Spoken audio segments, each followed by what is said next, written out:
What's going on, guys? Welcome back to the channel for the 10th episode of Divine Journey 2. In this episode, we get into some thermal dynamics, Ender IO, and a crafting terminal for AE2. I also have a couple of questions from my viewers, so check the comment section and let me know what you think. Now, let's get right into the video. I hope you enjoy. Alright guys, let's get right into the video.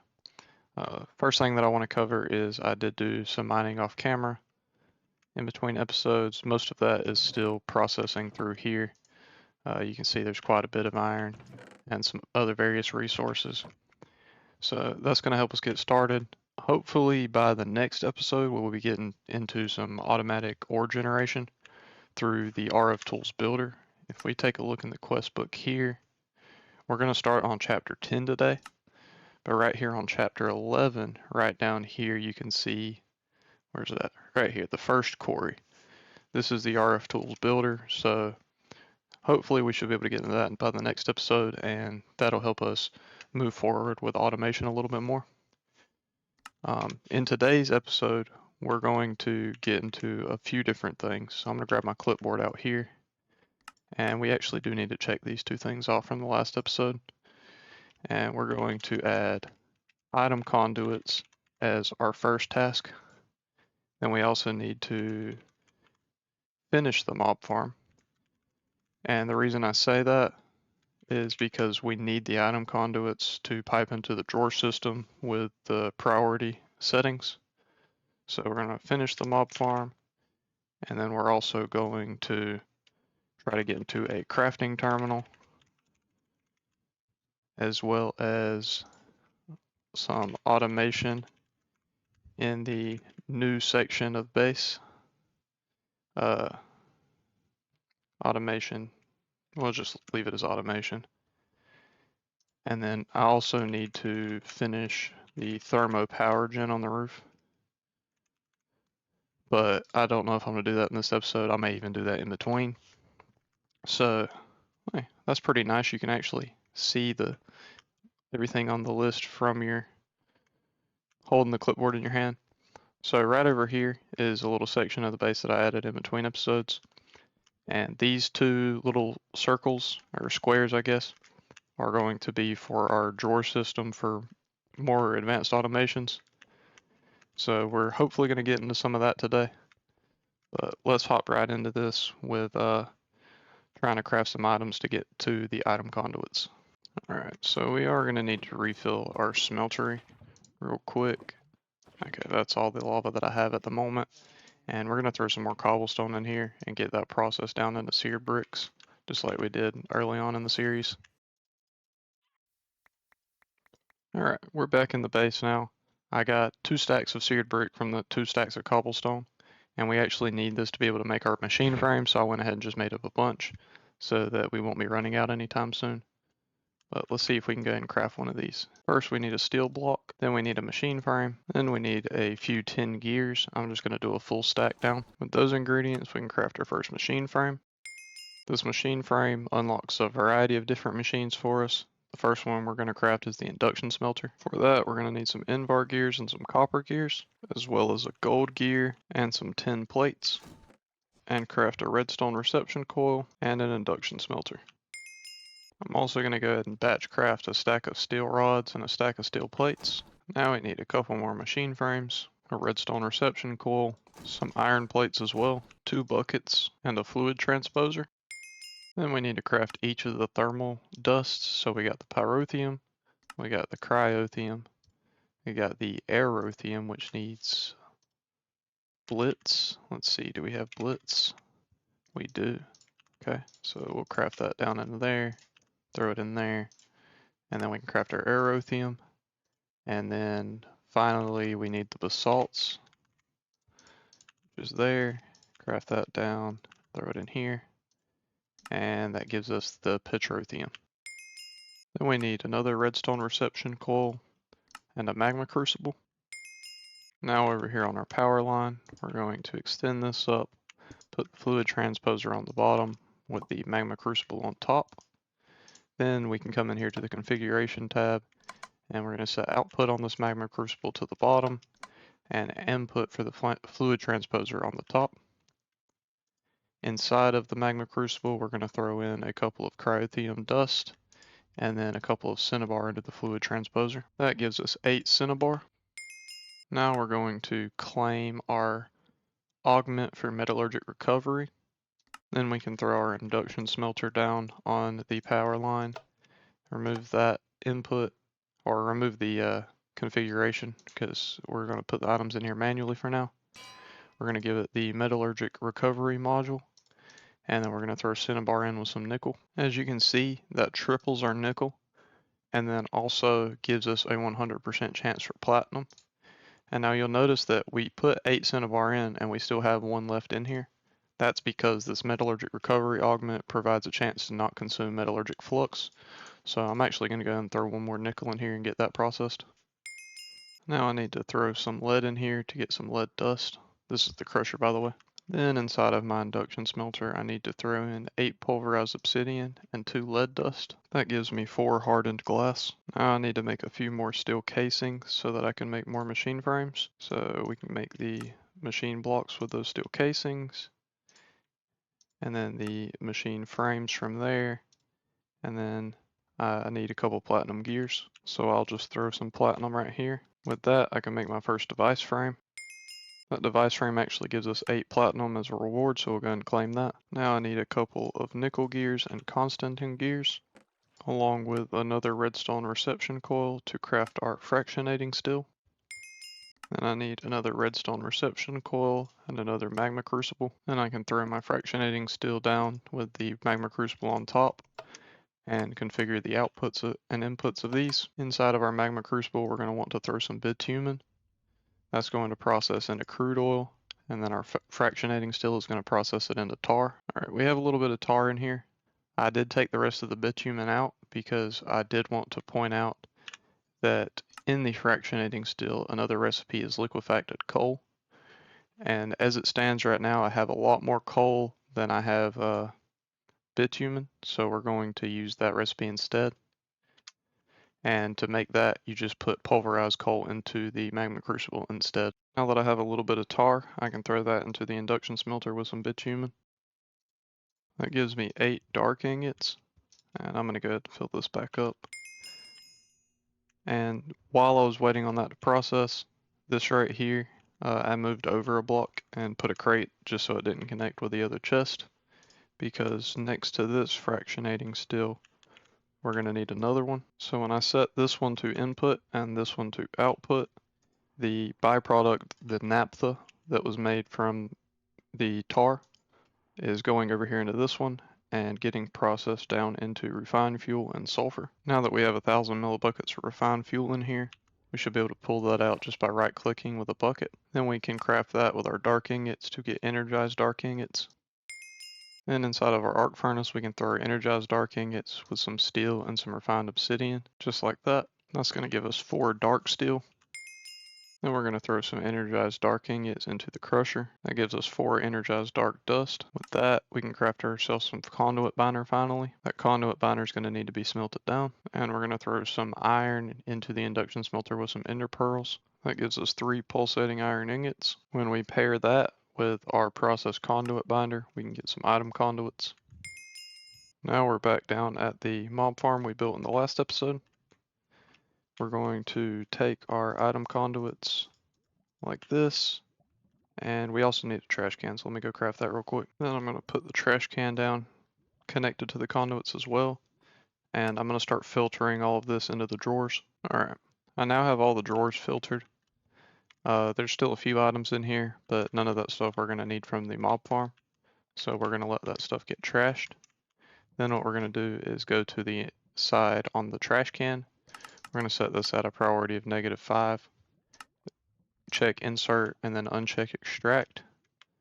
Then it's a little weird how this works with being so close to bedrock. I can't really break down and reach this, but if we get it just the right spot, we can access it and extract, but we actually need to do this one first, as if I didn't do that one first, it would just start sending everything into the trash can. So now I can come here, set this as always active. You're going to see items are going to start getting pulled out all that stuff was for the trash can. But all the items that are in the drawer system are going to get pulled out and put into the drawers. And then anything that is not in the drawer system is going to go into that trash can. If one of these drawers happens to fill up, it's going to send to this trash can, and we can upgrade these drawers later if we need more drops, but that should be good enough for now. And I'm just going to clean this floor up a little bit like so and turn the mob farm back on. I added this little switch in between episodes just to turn the mob farm on and off so that we didn't start getting overflow in our storage crate. And then we're going to hide these conduits later with some facades. We just don't have access to that right now. Now that we've done that, we can check these two off our list, and we're going to get started on the crafting terminal. The first thing we're going to craft is some mana dust. Then we're going to throw that mana dust into the arc furnace with some demon lord ingots and some platinum ingots. That gives us 4 mithril ingots. Then we're going to need 2 saw blades, a redstone reception coil, and a sawmill. Then we're going to throw 2 iron plates into the engineer's work table, and we'll get an iron mechanical component. With that, we can craft ourselves a fluid router. We also need 2 redstone servos, some silver plates to craft the resin funnel. Then we're going to need another fractionating still. Now we need to get these down on our power line, but we kind of starting to run out of space. So for right now, we're going to expand upward. But hopefully in this episode, we should get a lot of this stuff moved out of here and over into there. But let's throw our sawmill down with our fractionating steel next to it. And then we're going to configure the output of the sawmill. Oh, hold on. I got to put this in here first, which is the resin funnel. That's going to allow resin to be made when you process logs through here. And instead of that, we need the yellow output to go to the fractionating steel. With that set to input, then I should be able to throw a stack of logs in here. And as that processes up, it's going to make resin, which is automatically going to get put into here. Once enough resin builds up, it's going to get turned into rosin. So we now have 2 rosin in here. It takes 200 millibuckets of resin, and we only get 20 per log to make one chance of 50% to get rosin. So instead, what we're going to do is we're going to craft this arboreal extractor, which should be able to extract resin from trees directly. For that, we're going to need 2 diamond plates, a few lead plates, and the diamond's actually gears, not plates, and a redstone servo. That allows us to craft our arboreal extractor. In order to get this arboreal extractor to work, we're going to need to head outside. We'll place this down with a sapling on either side, and then we're going to grow a couple trees. This one's struggling a little bit. Maybe if I break a few of these leaves, it'll get grown. I'm not sure. Maybe just one tree for now. Let's try it one more time. Yeah, I don't think it's going to grow that close to the other one, but that's okay. This thing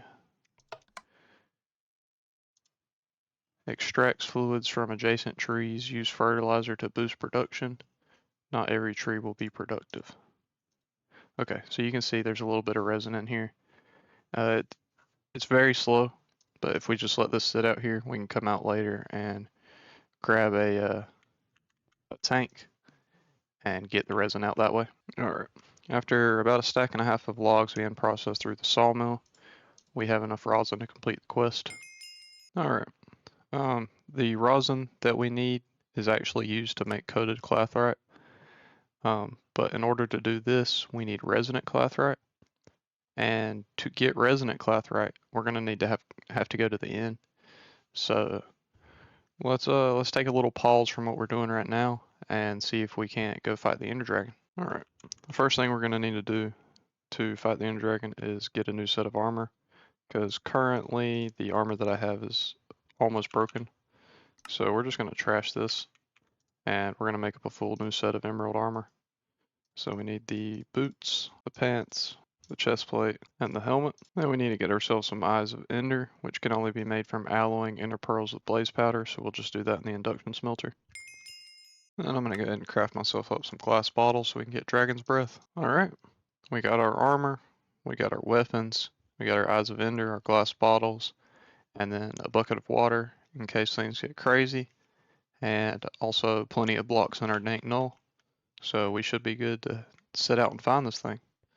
So let's head out back real quick, and we will go ahead and throw our first eye of ender. Where did that go? This way. All right. This is kind of where the eyes of ender have led me to. So let's use our augment spell again and see if we can't see. Yep. Right down here is our stronghold. So we're gonna break our way down into here and see if we can't get ourselves into the inn. I think that was around here. Ah, there we go. I guess let's just drop in. Let's get rid of this silverfish spawner. We don't need that. Are any of them gonna attack me? Not right now. I'm gonna go ahead and fill that lava in just to make sure that the silverfish can't knock us into it. And I don't actually have enough Eyes of Ender right now to light this thing, but this quest for the Eyes of Ender actually gives us 4 more. So we are good to go now. We're just gonna fill all these in. There's our portal. And I'm gonna store some of the stuff away in my backpack. Pretty much anything that I didn't bring with me for this fight, except for this golden apple. And let's hop in. Well, there he is. There's some weird stuff floating around. Let's get ourselves up here and get started with this fight. I think it's pretty much just a vanilla fight, but there may be a few things that are changed. Okay, these guys don't really seem aggressive unless you look them in their eyes, just like Enderman. So we should be good. I'm gonna start by taking out all the pillars, and then we'll kill the Ender Dragon. Oh, there's some Dragon's Breath. This is not a default Ender Dragon fight, but let me make my way back, and we'll collect our stuff and see what we can do. And I spawned in back at the original spawn point instead of at my bed. Well, that's just annoying. Alright. Well, let's go.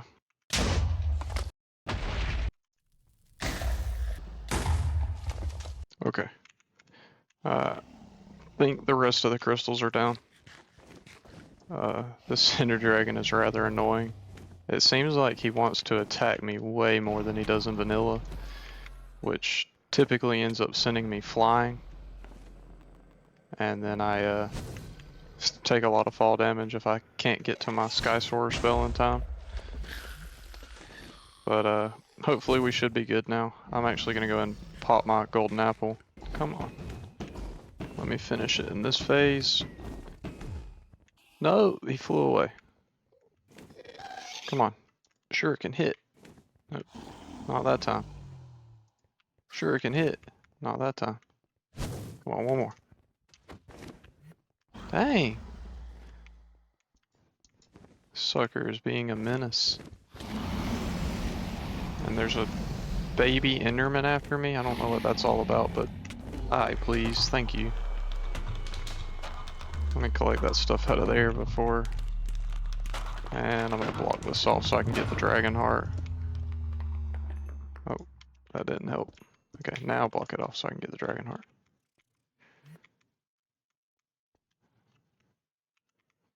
These dragon hearts take forever. It just sits here and floats in the sky for a while. But now I got it. Oh, and that completed a quest for us. Pet it until it explodes. I don't think that we have anything that we can use this for right now. Draconic Evolution's pretty later on. But I am going to grab one of these torches, whack the dragon egg. Where'd it go? Right over here. And then this is really the easiest way to collect the dragon eggs. You just drop the torch underneath, break the block, and then grab your egg. There's another quest. And there's my death inventory list. I'm just going to trash that. And I'm going to remove the... I guess I already did remove the death waypoint. What else? We need to grab some of these ender pearls, go up to the gate to wherever it spawned at, and head out to the outer end islands. Alright, Now we can go through here. Oh, and we spawn right next to an end city that has a ship, so we can get the elytra. I don't know if there's any recipes in this pack that will use that, but either way, it'd be kind of nice to have. The Sky Storer spell is great, but it runs out very quickly. And I think we'll probably need to kill these shulkers as well so that we can use their drops for whatever may come in the future. So let's kill those guys. And we're just going to explore this place. Oh, and our first chest has a little bit of diamond horse armor in it. I think this is the only chest here. Crap. This dude teleported way down here. Diamond chestplate with prot 3. Iron boots with prot 3. I don't need that. We'll take the diamonds and emeralds. I'll take the diamond leggings and the diamond sword. I don't really need that. Arrive 1. Okay. Let's grab. Don't know why that broke. We'll put the thing back. There's our quest for this. Let's come over here and grab our dragon head. Alright.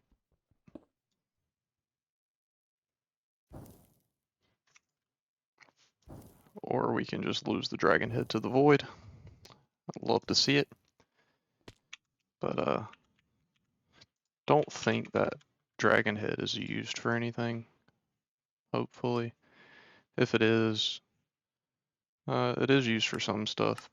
Hopefully if we do need it, we'll have a better form of flight later on and we can come back and grab one.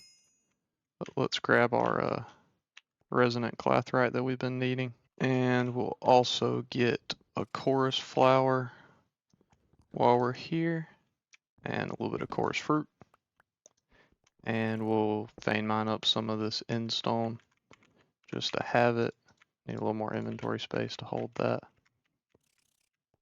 And then let's grab a little bit more of this. Ooh, that was almost bad. I guess I could have just flown out, but still. And that's been just enough end for me today. And we're gonna keep the crafts going. All right, first things first, the whole reason we had to go to the end. Let's get some coated clathrite by combining the rosin with the resonant clathrite. There's our 4 coated clathrite. Then we're just going to step over here to the inscriber setup. And for now, we're just going to pull this engineering press out of the diamond one and throw these in one at a time. There's 4 estimation processors for us. Now we need 2 stone axes, 2 stone pickaxes, 4 crafting bases. Oops, I accidentally crafted 5. 2 crafting tables, a formulaic assemblicator. Then we can use our Certus quartz wrench. Shift right click to pop off our terminal. And we're going to craft that into the ME crafting terminal. Now when we throw this back down on here, we have access to all of our items and a crafting grid so that we can actually get crafting with this. So I'm going to take everything out of these 2 crates, store that all on the ME system, and then we're going to keep moving. But first, let me just plop this new trophy down. Craftisably energized trophy. Okay. So let me get the stuff moved over and then we'll get started on working on some more stuff. All right, I got everything cleaned up. I did leave the crafting station right back here behind this because some of the quests do mention that the AE2 system has trouble with certain craft tweaker recipes. But let's go ahead and pull this up and we can check off the crafting terminal. All right, so the next thing that we're going to work on is getting a lot of this cleaned up and moved over here into this new little section of the base. There's not really too much going on here, but I think we'll probably end up doing just like a base building episode where we kind of flesh out some of these unfinished areas like this and that over there and make it look real nice and fit into the scheme of the base. But I've just been focusing on progression lately, so I haven't really been doing any of that. And I also just noticed that this needs to come over one block so that it matches the other side. So I'm gonna fix that up real quick. And then as I craft some more of this stuff, or as I move some of the stuff over, I'm gonna also craft them into the higher tiers. So if I run back over here real quick, I can show you something like the metallurgic infuser has infusing factories.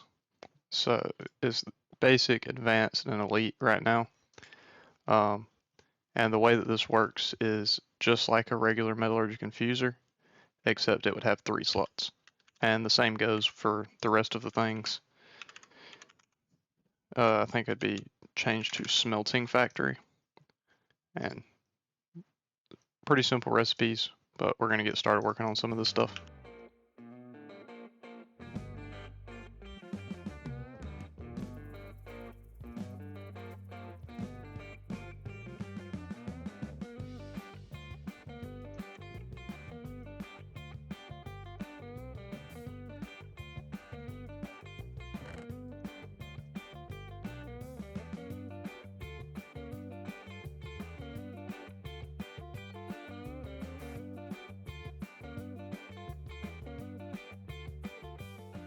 Alright, so the first setup that I want to get put in over here, I crafted up the basic enriching factory and the basic smelting factory.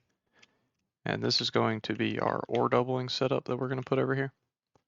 So the way that we're going to do this is we're going to put the smelting factory down. Actually, we don't want to do the corners because we don't want it to be accessible by both sides. So we're going to kind of have a barrier here in each of the corners. That way this side is separated from that side. Then we're going to go in with the basic enriching factory, the basic smelting factory, and the small storage crate's actually going to go down here on the bottom. So we'll have our input here and our output here. And then what we'll actually do is once we can run our ME system over here, we'll just have an import bus set up we'll probably just put that on the bottom of the smelting factory. And so that'll just automatically pull in all of our ores or once they're processed up. So all we'll have to do is put them into this crate here. We also want to give the enriching factory 1 speed upgrade and the smelting factory 2 speed upgrades. And now I'm going to go dig this out and run power over here.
Alright, I now have power ran over here.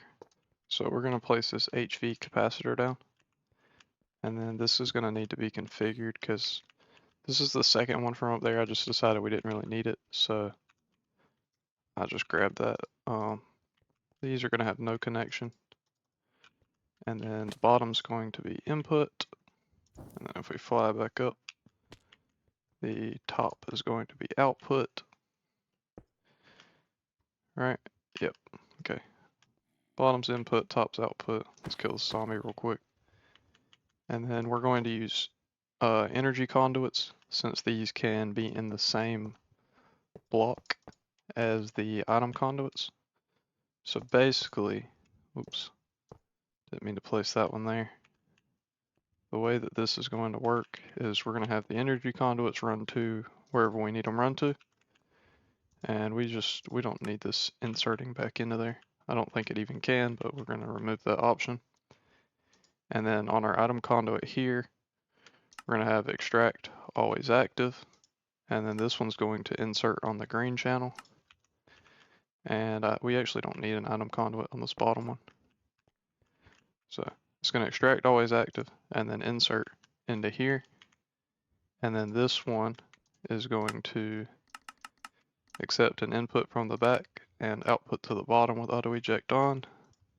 This one is going to accept an input from the top and output to the bottom with auto eject on. And that's all there really is to that system. So let's get the next thing moved over.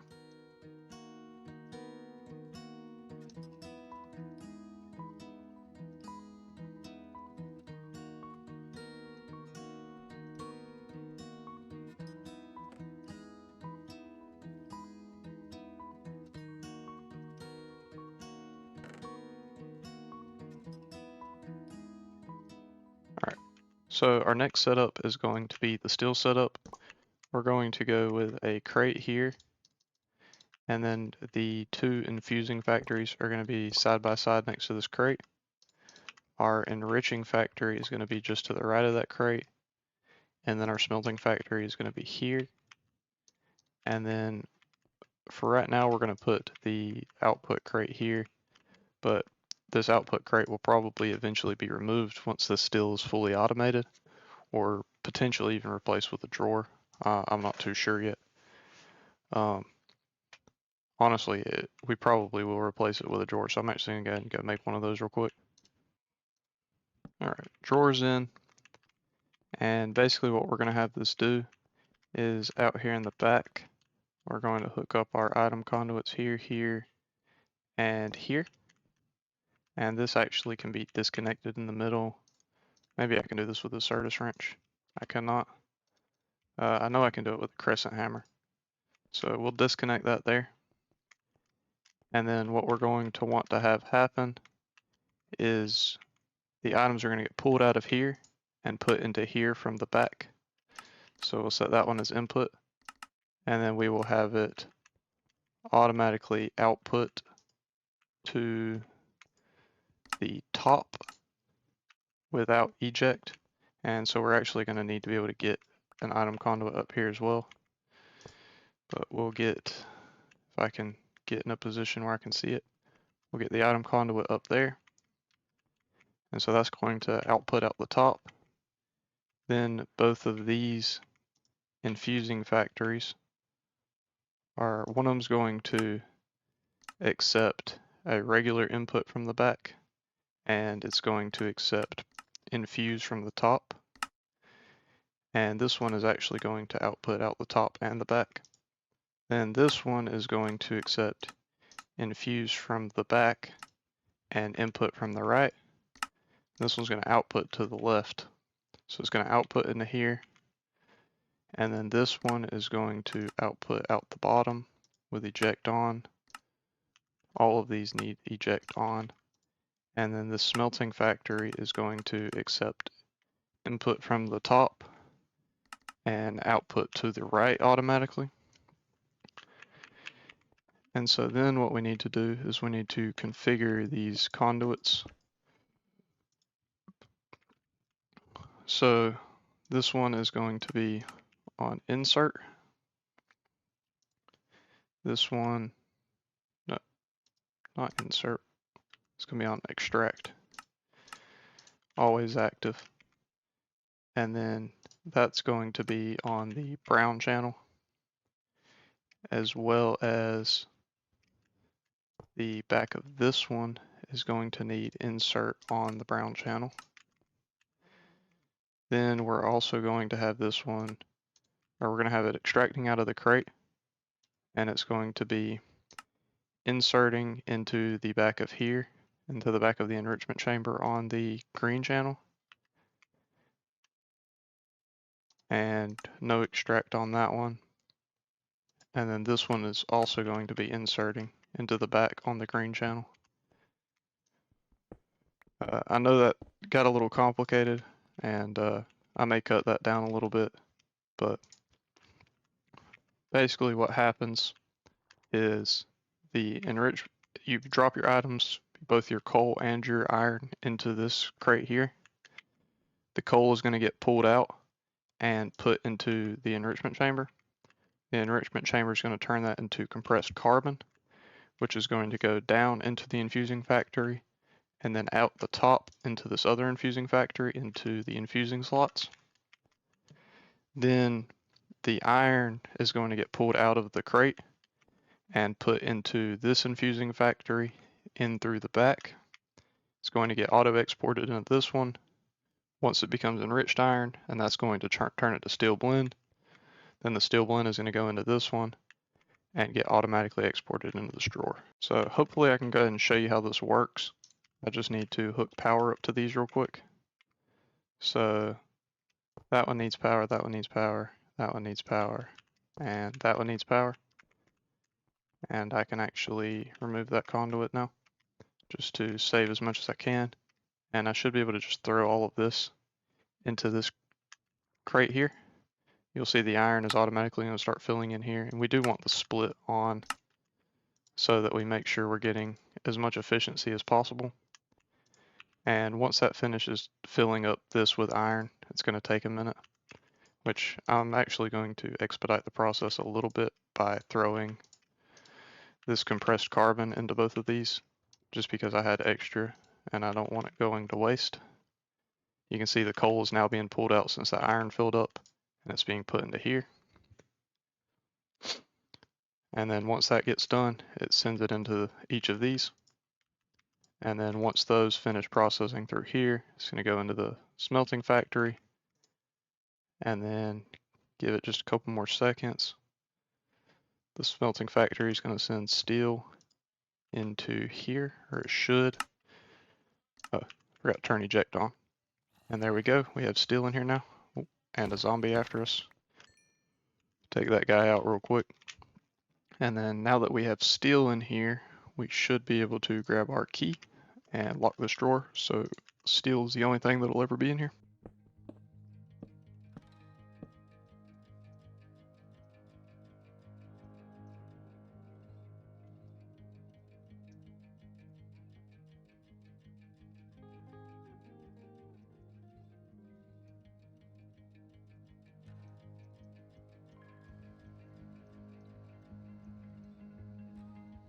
Alright, the next setup that we're going to move over here is our infusing and enriching chambers.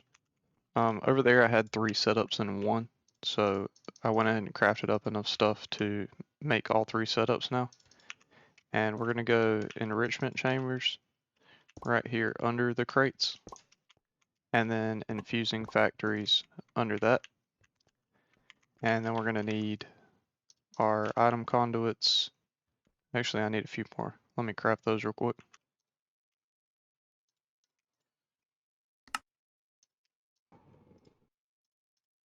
Alright, I got my item conduits now. So what we're going to need to do is connect the back of each of these up, and then we're going to disconnect them in the middle, just so we don't have any overflow. And then the way that this is going to work is from our crates, our items are going to get extracted, and they're going to get input into the back of each one of these machines, just like so. And I actually need to do this on the bottom section too. So we'll set these up. Oh, I missed that one. There we go. Okay, inputs on the back on all those. Then the enrichment chamber is going to output auto eject down. Oops, I turned the auto eject off on that one. So just like that. And then we're also going to accept infuse or extra on the top of each of these. So we'll have the extra just like so.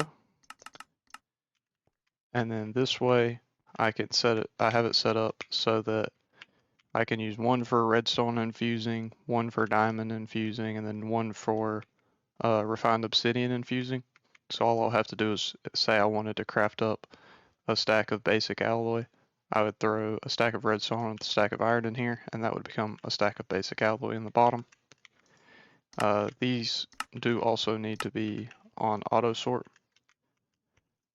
And then we also need to hook, oops, you don't want to crouch when trying to connect cables on a location that they're already connected to.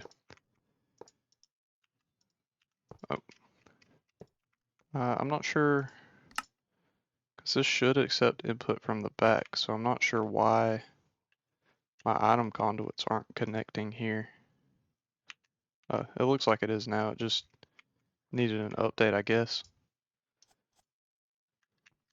But get our power hooked up into the back of each of these. And then I can go through and actually remove quite a few of these conduits on the bottom since they're connected all through here. And then we're going to go extract, always active, extract, always active, extract, always active, and then all bottom 6 of these are going to be on insert. Alright, so just to demonstrate this for you here, this is our redstone one. We could throw a stack of redstone in and a stack of iron in, and you'll see the redstone starts getting pulled out and put into this enrichment chamber. Once all of that redstone gets pulled out, one of them is going to be processed and pushed straight down, and then our iron automatically get put into this infusing factory, and that's going to fill up all of these slots along the bottom.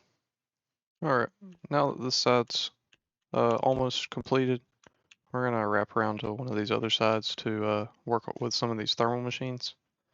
I have a couple other mechanism machines that I need to incorporate into here. I'm just not exactly sure how I want to do that yet, so I'm going to take a little break from that and think about it. But let's see if we can get the thermal machines in, unless I just flip this around the other way. Like this. And we'll go with the fluid transposer here, the fractionating still here, and then the sawmill here. And that it can output to the left, and then it can also output extra to the right and output extra down. Then this fractionating still is going to accept an input from the top and output extra to the bottom and output regular to the left. And this fluid transposer is going to accept an input from the left and the top, because eventually it won't be able to come from the top, it'll have to come from the back. But eventually I'll have the ME system hooked up to this to automate it. And then it's going to output to the bottom. So we'll get our resin in here, which will process into rosin in here. And then it'll also give us tree oil, which will get pumped into here. And then that tree oil can be used with resonant clathrate as well as, so the resonant clathrate can be made in 2 ways. Here, hold on, let's see if I can pull it up real quick. Where's it at? There it is. So this can be combined with, in the induction smelter, with rosin, which will be one of our outputs, to get coated clathrate. And then it can also be combined in the fluid transposer, if I can find it. Because one of the recipes uses tree oil in the fluid transposer to get coated clathrate. So as long as both of those work fine, then this setup should be, good to go. And then we just need to hook in some power from the back. So let's get the power real quick. There we go. That should really be all we need for that setup. Okay, I was mistaken. We do actually need to get these two drawers in on the sawmill in order to finish the setup off, but that's pretty easy. We can just drop them in here like this, and those are good to go. So the magma crucible will go here, fractionating still, fluid transposer, and then we would have another drawer over here like that. And then we're going to have our magma crucible output to the bottom. Then this fractionating still is going to accept its input from the top. It's going to output its fluid to the bottom and output its item to the left. This one, hold on, let's deal with these guys before we get attacked. Okay. Then the next one is going to accept its fluid input from the top, send its item output to the left, and its fluid output to the right. Then this fluid transposer is going to accept its fluid input from the left, and then that fluid input is going to be, let's see if I can find it. That's going to be the refined fuel, and then we'll have it auto-craft with the ME system with the dark ingots to make energized dark ingots. So this setup is complete. All right, and I think that's all the automation things that we're going to put over here for now. The rest of these we're just going to plot back over here on our test power line because these are only used for like certain crafts, and it's not something that we really need automated at this very moment. We will need it automated in the future though. And let's clean up some of these cables. And that's going to give us more room to work in the future.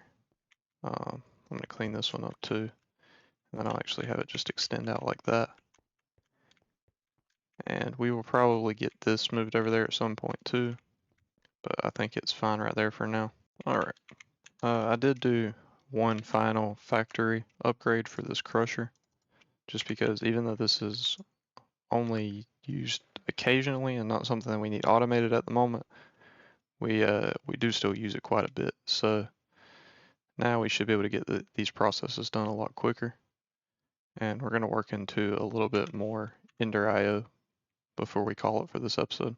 Alright, so to get into some Ender IO, we're going to need some grains of infinity. This isn't something that we're going to do manually constantly. There's actually a pretty easy way to automate it. We're just not going to do that in this episode, but all we got to do is light some of this bedrock on fire and then give it a little time. Boom, you hear that? That's our grains of infinity popping off. It's only a % chance, but we just need a few for right now. So let's get some more fire going, and I guess that'll be all we make this time around. That gives me 11 total. So hold on, before we head back up to the base, I'm just gonna light this up so it doesn't spawn mobs. And now let's head back up to the base and start crafting. Alright, I've actually been running a few of these machines, so I'm going to lock them while we have the designated product inside. And this one actually I know is going to be rosin, so we can go and lock that one too, since I had one of those in my inventory.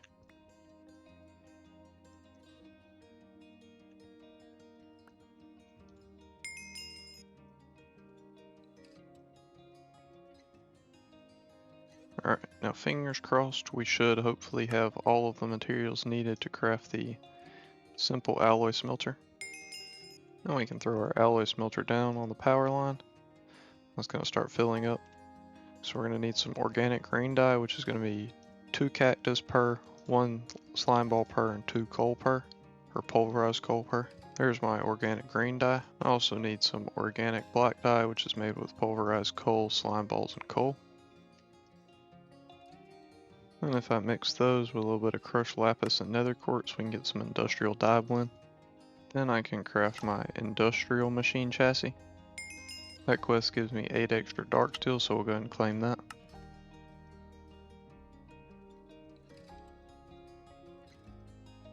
And finally, I want to craft myself the actual alloy smelter. And this alloy smelter is going to need a capacitor, so we'll just grab a basic for now. Then we can plop that down on our power line, right click it with a basic capacitor, and it'll start filling with power. And the reason I wanted to get into this is it's just going to be a much faster version of this. Like you can see this electrical still running currently in the induction smelter. But if I grab this out and toss it in here, it's going to move quite a bit quicker. And that's going to be nice for getting our crafts done earlier on, especially when we don't have automation. Alright, then we're going to go ahead and check off automation from here. We're not going to get this done today, but I think we did get a lot done. I'm pretty happy with the amount that we got done. And the last thing that I want to do before we end off is I'm going to go ahead and claim all of my unclaimed quest rewards, and I'll show you what I got. Alright, my quest rewards have been claimed, and I'm actually exploding onto the ground. There's a little bit of RF powder, some sun crystals, and an enchanted golden date. And then we can take a look in my inventory, and you can see all the good stuff that I got. It's nothing too crazy, but and some of the stuff's gonna be trash, like these levitation potions, but it's all pretty nice. So I'm gonna get this stored away. But this is where we're gonna end the episode for now. I hope you enjoyed it. If you did, make sure to drop down, leave a like, comment, and subscribe. And goodbye.